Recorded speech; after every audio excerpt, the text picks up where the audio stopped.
नमस्ते दोस्तों, आज हम बात करेंगे भिखारी के एक कॉल से पूरे थाने की लाइन लग गई बनी घटना पे। दिल्ली की ठंडी रात थी, दिसंबर का महीना, हवा में धुंध और सड़कों पर लोगों की भीड़ अब धीरे धीरे ठंडी हो चुकी थी। कनॉट प्लेस की सोड़ी सड़कों के कोनों पर कुछ लोगों कंबल ओढ़े, कुछ अखबार बिछाकर सो रहे थे। इन्हीं में एक था रामू भिखारी। पर रामू बाकी भिखारियों जैसा नहीं था। वो साफ सुथरा रहता, बालों में तेल लगाता और हर रात सोने से पहले अपने पास रखी छोटी सी डायरी में कुछ लिखता था। लोग उसे पागल भिखारी कहते थे, लेकिन कोई नहीं जानता था कि वो कौन है, कहाँ से आया है। उस रात लगभग 11:45 बजे एक पुलिस की जीप फुटपाथ के पास आकर रुकी। अबे ओ भिखारी, हट इधर से, हवलदार सिंह गर्जा। वीआईपी मूवमेंट में फल फुटपाथ साफ कर रहना चाहिए। रामू ने धीरे से आंखों खोली, शांति से बोला, साहब रात हो गई है, ठंड है, सुबह हट जाऊंगा। बहुत बोलता है तू। हवलदार ने उसके कंबल से खींच ली और लाठी से जमीन पर पटकी। भाग यहां से, नहीं तो थाने ले जा चलूंगा। रामू चुप रहा। उसने अपनी डायरी उठाई, जेब से एक पुराना फोन निकाला जिसका बटन भी टूटा हुआ था और किसी को कॉल लगाया। पुलिस वाले हंसने लगे। अबे ये भिखारी तो कॉल भी करता है।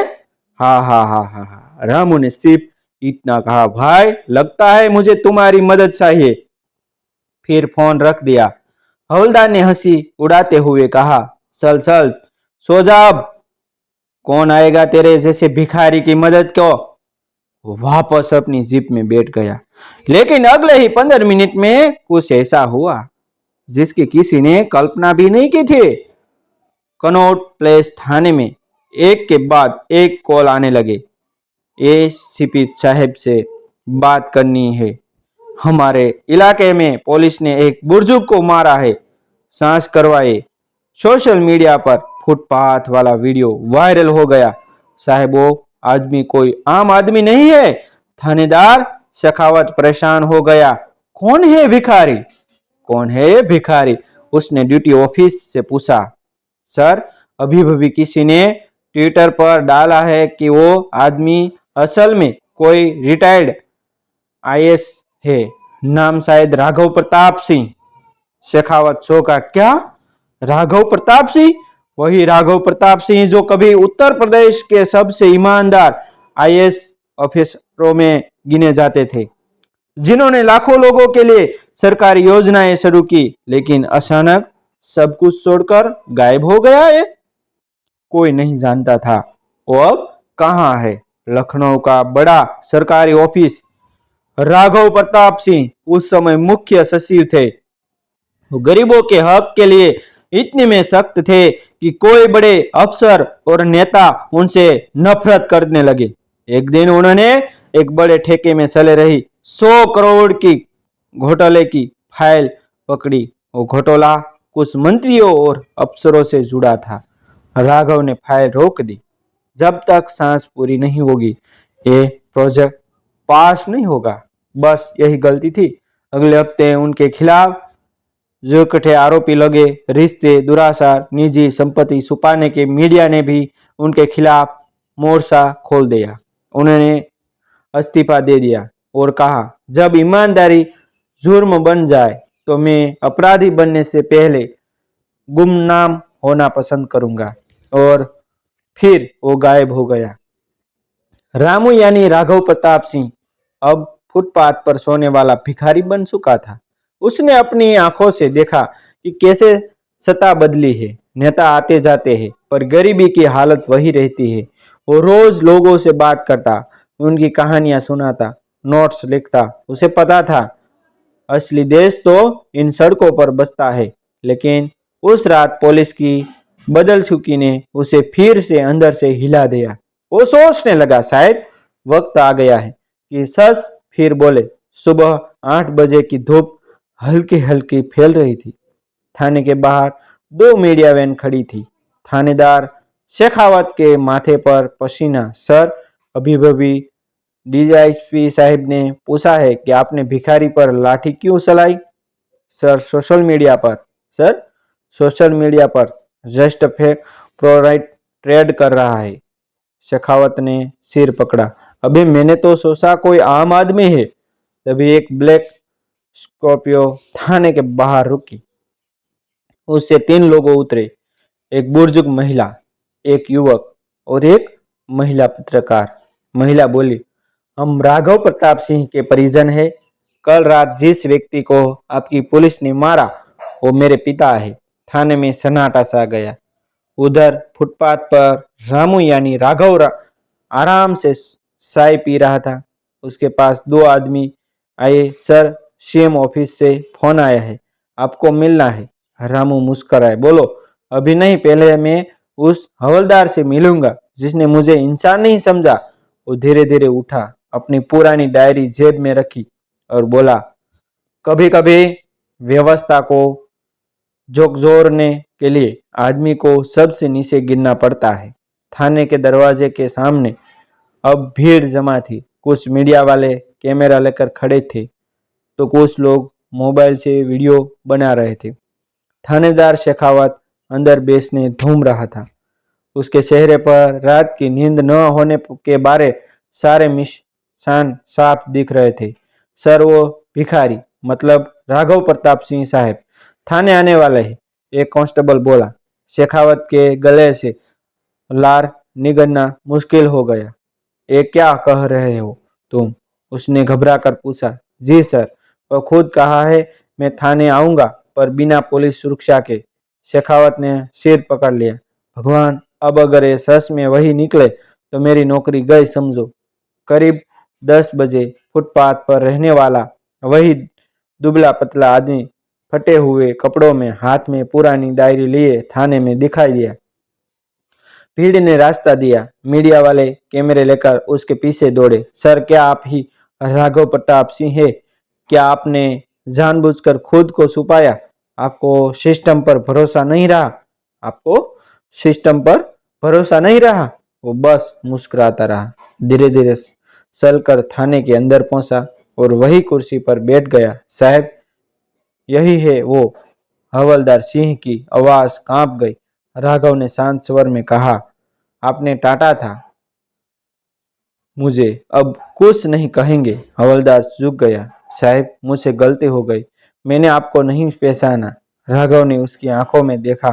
तुम्हें पहचानने की जरूरत नहीं थी। इंसान को इंसान समझना काफी होता है। पूरा थाना जैसे स्तब्ध था।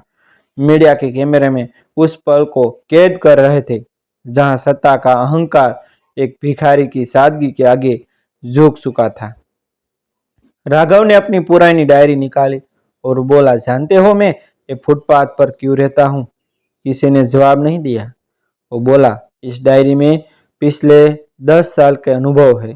मैंने देखा कि गरीब गरीब कैसे जीते हैं, कैसे मरते हैं, कैसे सरकारी योजना उनके तक पहुंचने से पहले ही खत्म हो जाती है।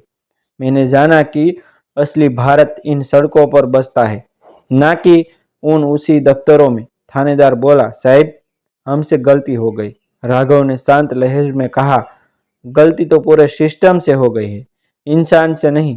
कानून गरीब पर पहले टूटता है, अमीर पर बाद में।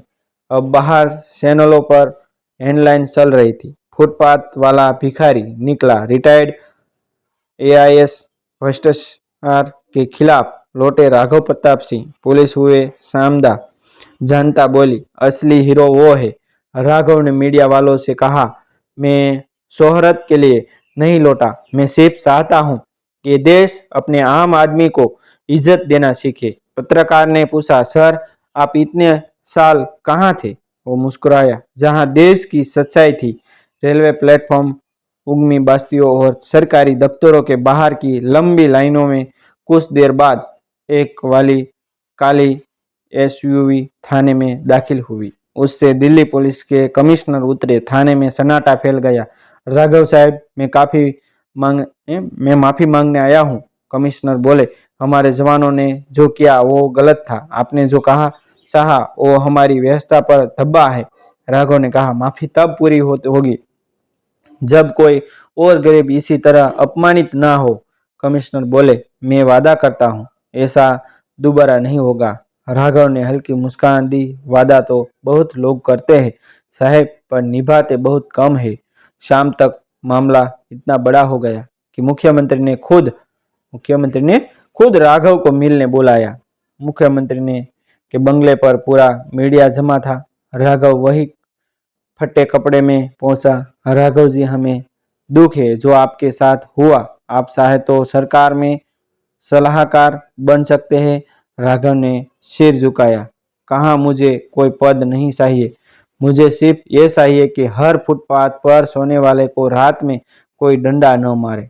सीएम बोले, हम बेघर लोगों के लिए नई योजना बनाएंगे, आपकी सलाह चाहिए। राघव ने अपनी डायरी आगे बढ़ाई। यह डायरी मेरे 10 साल का अनुभव है, इसमें हर गलती हर कमी दर्ज है। इसे पढ़िए और सिर्फ योजना बनाइए। गरीबों से पूछिए उनके लिए क्या जरूरी है। मुख्यमंत्री बोले, हम जरूर करेंगे। उसी शाम सोशल मीडिया पर लोग लिख रहे थे, वो भिखारी नहीं, वो भारत की आत्मा है जिसने सब कुछ खोकर भी इंसानियत बसाई। राघव प्रताप सिंह सलाम गए। एनजीओ और कॉलेजों ने उनकी कहानियों पर सेमिनार रखे। टीवी चैनल ने स्पेशल एपिसोड बनाए। फुटपाथ से निकला फिरिश्ता। लेकिन जब रात हुई, सबको उम्मीद थी कि राघव अब किसी बड़े बंगले में रहेंगे, पर वो फिर उसी फुटपाथ पर लौट आया। एक रिपोर्टर बोला, सर, अब तो सब आपके साथ है, आप क्यों यहाँ वापस आए? वो मुस्कुराए, क्योंकि जब तक देश में कोई और फुटपाथ पर सोएगा, मैं भी यहीं रहूंगा। ये मेरा विरोध नहीं है, ये मेरी प्रतिबद्धता है। वो चाय वाले से बोला, चाय बना दो।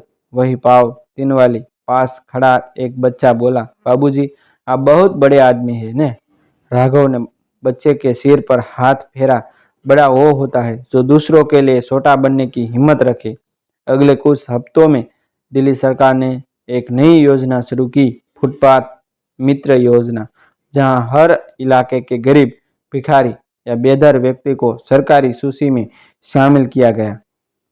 उन्हें पहचान पत्र, मुफ्त दवा और रोजगार का अवसर देने की जरूरत हुई।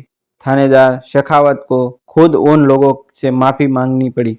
वो अब हर हफ्ते झुंगी बस्तियों में जाकर सेफ्टी कैप लगाता। हवलदार सिंह ने खुद राघव के पास जाकर कहा, साहब, मैं अब किसी को निशा नहीं समझता, आपने मुझे इंसान बना दिया।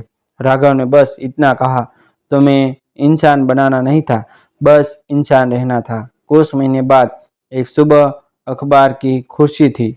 फुटपाथ वाले राघव प्रताप सिंह का देहांत। उन्होंने गरीबों के लिए जीवन समर्पित किया। उनकी डायरी उनके सिरहाने रखी थी। आखिर पन्ने पर सिर्फ एक ही पंक्ति लिखी थी, जब तक सड़कों पर कोई भूखा है, तब तक मेरी आत्मा जिंदा है।